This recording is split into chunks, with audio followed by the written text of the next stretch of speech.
দর্শক, এক মানবতার জীবনযাপন পার করছেন আমার সামনে যে নারীটি বসে আছে সেই শিল্পী বেগম।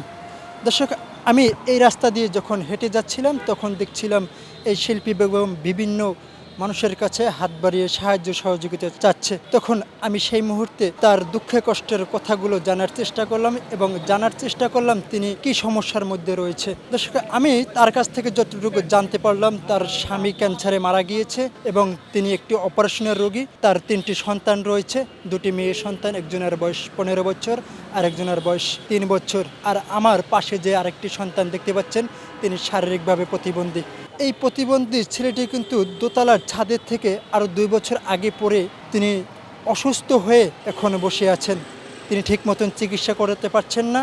আমার পাশে যে শিল্পী বেগম বসে আছেন তার সন্তানদের মুখেও তিনি ঠিক মতন খাবার তুলে দিতে পারছেন না। দর্শক, আপনাদের কাছে একটি অনুরোধ যে এই ভিডিওটি সকলের কাছে একটু বেশি বেশি করে শেয়ার করে দিবেন। আসলে আপনি সাহায্য সহযোগিতা না করতে পারেন, আপনার দ্বারা কিন্তু অন্য আরেকজনের সাহায্য সহযোগিতা করতে পারে। তাই সকলের কাছে আমার অনুরোধ, ভিডিওটি শেয়ার করে দিবেন।